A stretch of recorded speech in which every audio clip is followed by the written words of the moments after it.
ఒక యోగి ఆత్మకథ 5వ భాగం మొదలు పెడదాం. యోగానంద్ గారి చేయి పట్టుకుని ఆ స్వామి రాణామహల్ వీధిలో వారింటికి తీసుకువెళ్లారు. ఆ స్వామి మొహం ఎంతో తేజోవంతంగా ఉంది. ఆయన కళ్ళు ఎప్పుడూ ఏదో చెప్తున్నట్టు ఉండేవి. ఆ ఇంటి బాల్కనీలో చేరి ఆ స్వామివారు నదిని చూస్తూ, నా ఆశ్రమంతో పాటు నాకున్నవన్నీ ఇచ్చేస్తాను, తీసుకో అన్నారు. అందుకు యోగానంద గారు, నాకు దైవ సాక్షాత్కారం కల్పించండి, వేరే ఏమీ వద్దు అన్నారు. అందుకు ఆ స్వామి, నీకు నా అంతులేని ప్రేమను ప్రసాదిస్తాను అన్నారు. ఎప్పుడైనా సరే నేను దైవ ధ్యానం నుంచి తప్పినట్లు అనిపిస్తే నన్ను మళ్ళీ సరైన బాటలో పెట్టాలి అన్నారు. యోగానంద గారు, నేను మిమ్మల్ని సరిచేయటమా అన్నారు. తర్వాత ఇద్దరూ కూర్చుని ఎంతో రుచికరమైన మామిడికాయలు తిన్నారు. అప్పుడు ఆ స్వామి, నీ తాయెత్తు పోయిందని శోకించుకో, అది ఎక్కడికి చేరాలో అక్కడికి చేరింది అన్నారు. ఇక పైన నీ పరిస్థితి నువ్వు ఉంటున్న ఆశ్రమంలాగా ఉండదులే అన్నారు. యోగానంద గారు తన జీవితంలో జరిగిన విషయాలన్నీ ఆయనకి తెలుసని ఆశ్చర్యానికి గురయ్యారు. అప్పుడు ఆ స్వామి యోగానంద గారితో, నువ్వు వెంటనే ఆశ్రమం వదిలి కలకటా వెళ్ళిపో, నువ్వు బంధువులను వదిలి ఇక్కడ ఉండవలసిన అవసరం లేదు అన్నారు. యోగానంద గారికి ఆ మాటలు వినగానే గుండెల్లో రైళ్లు పరిగెడటం మొదలైంది. యోగానంద గారి ఇంట్లో వారు ప్రతివారం ఇంటికి రమ్మని ఉత్తరాలు రాస్తూనే ఉన్నారు.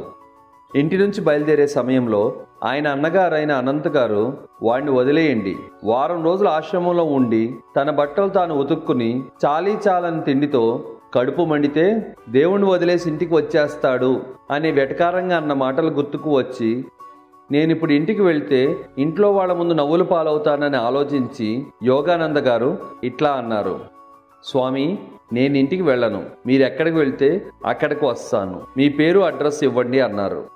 అందుకు ఆ స్వామి నవ్వి, నా పేరు స్వామి శ్రీ యుక్తేశ్వర్ గిరి, నా ఆశ్రమం కలకట్టా నుండి 12 కిలోమీటర్ల దూరంలో శ్రీరాంపూర్ అనే ఊర్లో ఉంది అన్నారు. అది విని యోగానంద గారు, దైవలీలంటే ఇలాగే ఉంటాయి, కలకట్టా చుట్టుపక్కల ఎందరో సాధువులను కలిశాను, కానీ నా గురువుగారు ఇన్ని రోజులకు కానీ నాకు కనపడలేదు అనుకున్నారు. అప్పుడు యుక్తేశ్వర్ గారు మళ్ళీ ఇలా చెప్పసాగారు, నువ్వు నా ఆశ్రమానికి 4 వారాల తర్వాత రా. నేను నిన్ను శిష్యుడిగా ఒప్పుకోవాలంటే నేను చెప్పే ఏ పనిలో కాదు, కుదరదు అనేవి ఉండకూడదు. నువ్వు ఇంటికి వెళ్తే ఇంట్లో వాళ్ళ ముందు నవ్వులు పాలవుతావని వెళ్ళను అంటున్నావు, కానీ ఇంట్లో ఎవరు ఏమీ అనరు. 30 రోజుల తర్వాత నువ్వు ఇల్లు చేరతావు అని చెప్పి సెలవిచ్చి పంపించేశారు. అర్ధరాత్రి సమయంలో నడుచుకుంటూ ఆశ్రమం చేరారు యోగానంద. మరుసటి రోజు నుంచి ఆశ్రమంలో యోగానంద గారి కష్టాలు, అవమానాలు ఎక్కువ అవసాగాయి. దయానంద గారు ఊరు వెళ్ళారు. ఆయన శిష్యులు యోగానంద గారితో చాలా కఠినంగా మాట్లాడసాగారు. ముకుంద ఒక చీడ పురుగు, ఏ పని చేయకుండా ఆశ్రమంలో సుఖాలు అనుభవిస్తున్నాడు అని ఎన్నో మాటలతో బాధ పెట్టసాగారు. 3 వారాల పాటు ఆ నరకం అనుభవించాక ఆశ్రమంలో తనతో పాటు చేరిన తన మిత్రుడు ఉపేందర్తో ఇలా అన్నారు, నేను ఇక పైన ఆశ్రమంలో ఉండలేను, నేను ఆశ్రమం వదిలి వెళ్ళిపోతున్నాను, నా గురువు నాకు కలకటాలో దొరికారు, దయానంద్ గారు వస్తే ఈ విషయం చెప్పు అన్నారు. అందుకు ఉపేందర్ గారు, ఆశ్రమంలో ఉంటూ నా వల్ల కూడా కాదు, నేను ఇక్కడి నుంచి వచ్చేస్తానన్నారు. ఇద్దరూ ఆశ్రమం వదిలి వచ్చేశారు. యోగానంద్ గారి సోదరుడు అనంత్ గారికి ఆగ్రా ట్రాన్స్ఫర్ అయ్యిందని తెలిసి ఇద్దరూ ట్రైన్ ఎక్కి ఆగ్రా చేరారు. సోదరుడు అనంత్ గారి ఇంటికి వెళ్ళారు. అనంత్ గారు యోగానంద గారితో, జీవితం చాలా పెద్దది, డబ్బు ముందు, దేవుణ్ణి తర్వాతైనా వెతకవచ్చు అన్నారు. అందుకు యోగానంద గారు, జీవితం చిన్నది, దేవుడే ముందు, డబ్బు ఆయన బానిస కాబట్టి దానంతరికి అది వస్తుంది అన్నారు. అందుకు అనంత్ గారు, ఆశ్రమంకి వెళ్ళి మాటలు బాగానే నేర్చావే, మరి అక్కడి నుంచి ఎందుకు వచ్చేసావు అని అడిగారు. నా గురువు దొరికారు కాబట్టి వచ్చేశాను, దైవాన్ని వదిలి రాలేదు అన్నారు యోగానంద గారు. మరుసటి రోజు ఉదయం అందరూ టిఫిన్ చేస్తున్న సమయంలో అనంత్ గారు యోగానంద గారితో ఇలా అన్నారు, అయితే నువ్వు బతకడానికి తండ్రి డబ్బు మీద ఆధారపడవా అని అడిగారు. అందుకు యోగానంద గారు, నేను దైవం సంపాదన మీద ఆధారపడతాను అన్నారు. అనంత్ గారు, కడుపు నిండితే ఇలాగే ఉంటుంది, కనిపించని చెయ్యి తిండి పెట్టి నీడనిస్తుందని నమ్మితే రోడ్ల మీద అడుక్కుని బతకాల్సిందే అన్నారు. అందుకు యోగానంద్ గారు, నేను ఎవరిని ముష్టి అడగవలసిన అవసరం కానీ చేయి సాచవలసిన పరిస్థితి కానీ రాదు. నేను అన్వేషించే దైవం అవసరమైనది అడుక్కోకుండానే వేల మార్గాల్లో సమకూర్చగలడు అన్నారు.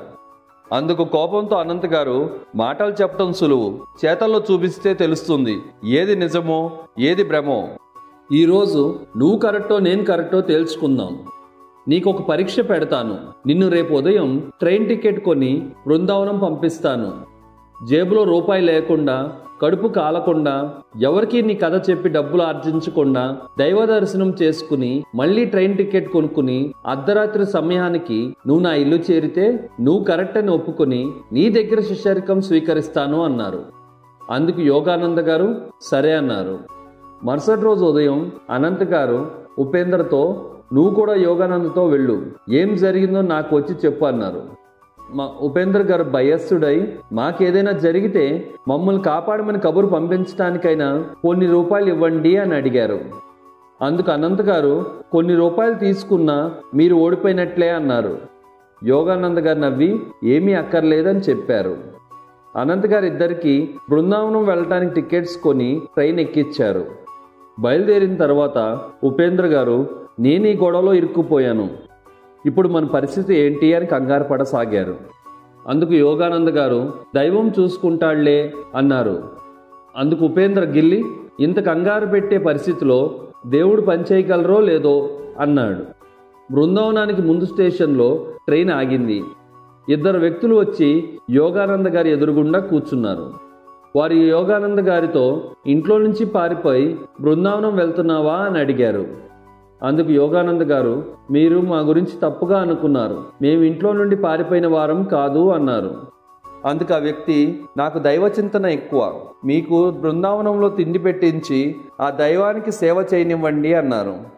బృందావనంలో దిగిన తర్వాత ఆ వ్యక్తులు ఒక గుర్రబండిని పిలిచి యోగానంద గారిని ఆయన స్నేహితుడిని తీసుకుని ఒక ఆశ్రమానికి వచ్చారు. అప్పుడు ఆశ్రమంలోంచి ఒక పెద్ద ఆవిడ వచ్చింది. ఆవిడని చూడగానే వ్యక్తి ఇలా అన్నారు, గౌరీమా, ఈరోజు రాజ్ కుమార్ గారికి రావడానికి కుదరలేదు. చివరి నిమిషం వరకు ఏదో ఒక పని పడిందంట. వారు మిమ్మల్ని క్షమించమని చెప్పారు. దారిలో మాకు కనిపించిన ఈ ఇద్దరు మిత్రుల్ని తీసుకుని వచ్చాం. వారిని ట్రైన్లో చూసినప్పటి నుంచి నా కృష్ణుడు నన్ను వారి వైపు ఆకర్షింప చేస్తున్నట్టు అనిపించింది, అందుకు వారిని ఇక్కడ తీసుకువచ్చాను అని చెప్పి యోగానంద గారితో, ఆవిడ చూసుకుంటుంది, సెలవు మిత్రమాన్ని అన్నారు. గౌరీమ యోగానంద ఉపేంద్ర గారితో, ఇంతకన్నా ఇక్కడికి రావడానికి మంచి రోజు ఏముంటుంది? ఈరోజు రాజకుటుంబీకులకి ఆతిథ్యం ఇవ్వవలసిన రోజు. మీరు మా అదృష్టం కొద్దీ దొరికారు అని లోపలికి తీసుకువెళ్ళారు. భోజన సమయానికి వీరిద్దరిని అతిథి మర్యాదలతో లోపలికి తీసుకువెళ్ళారు. ఆ సమయంలో యోగానంద గారు జితేంద్రతో, దైవం కంగారులో కూడా పనిచేస్తాడని అర్థమైందా అని గిచ్చారు. ఇద్దరూ భోజనం కూర్చున్నారు. వారికి ఆతిథ్యం ఇస్తున్న గౌరీమా గారు వారికి పెద్ద విసినికరతో గాలి విసరటం మొదలుపెట్టింది. ఆశ్రమంలో ఉండే శిష్యులు జీవితంలో ఎప్పుడూ రుచి చూడని, రాజులకు మాత్రమే తినటానికి అయ్యే అద్భుతమైన 30కి పైన వంటలతో పంచభక్ష పరవాణాలు వడ్డించారు.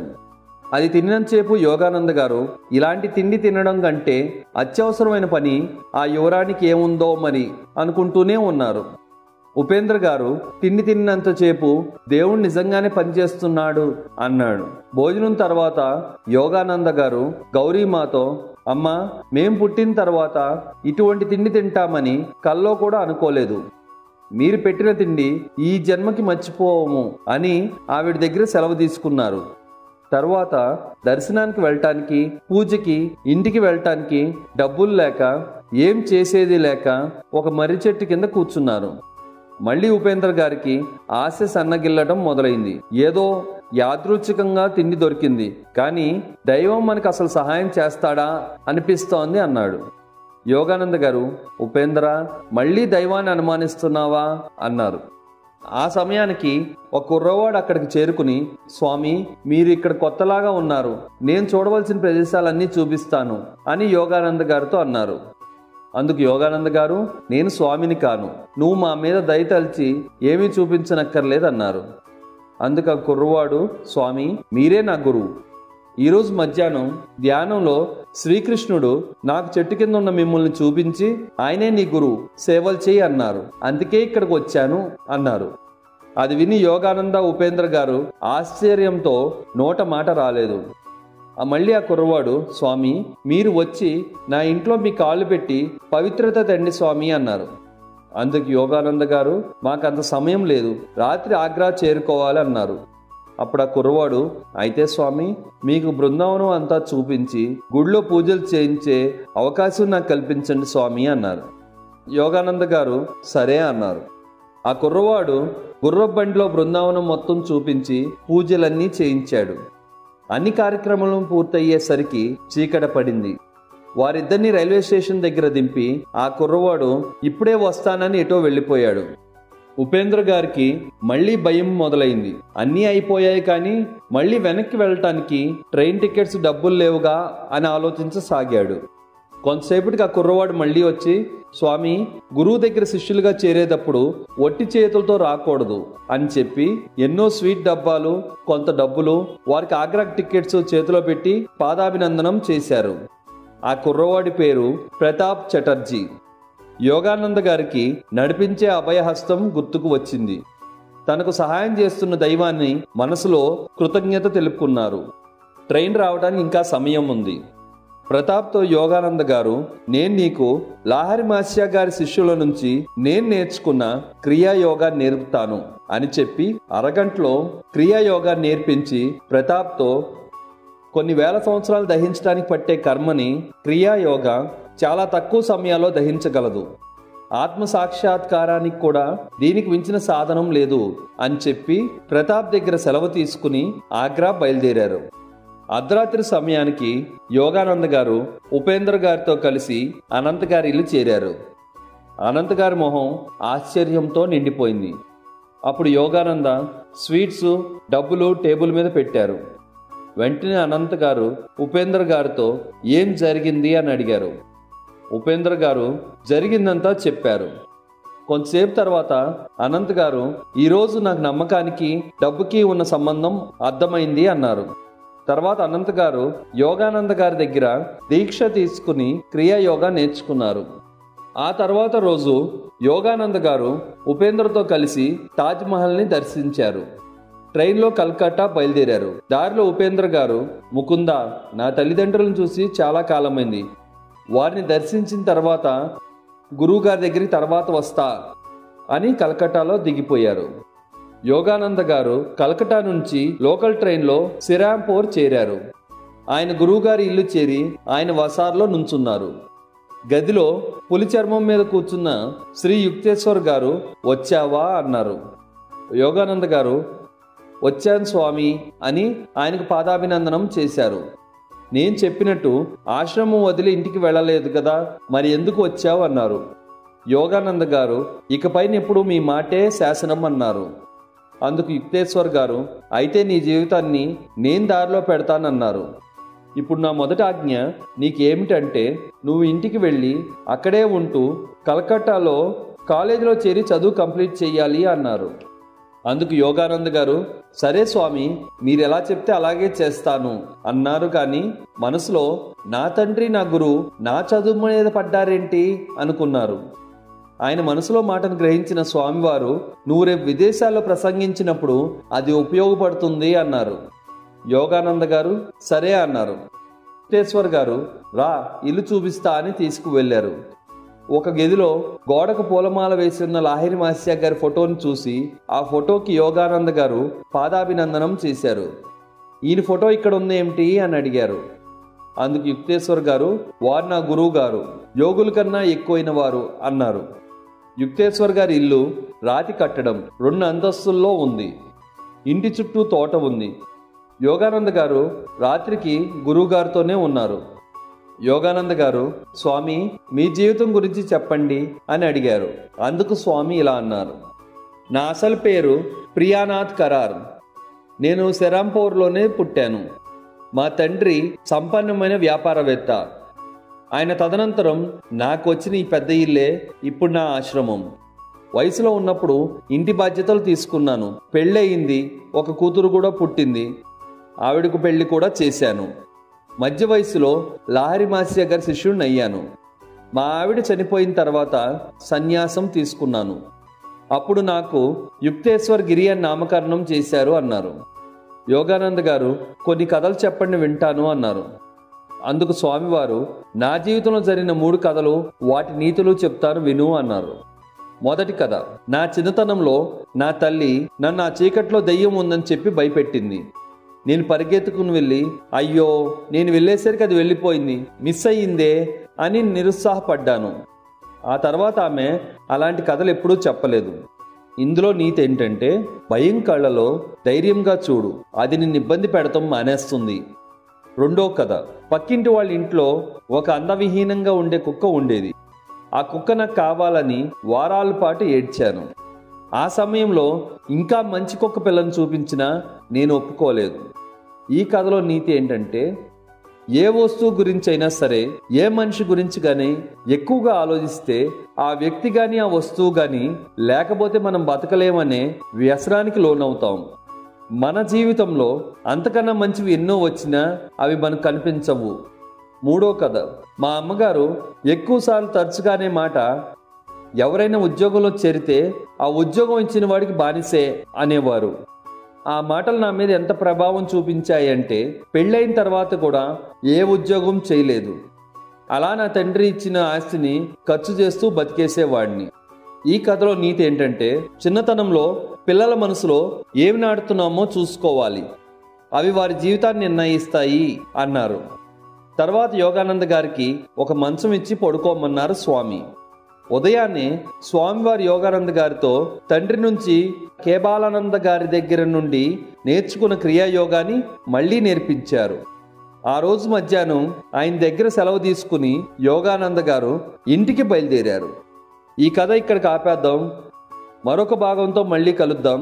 Bye friends.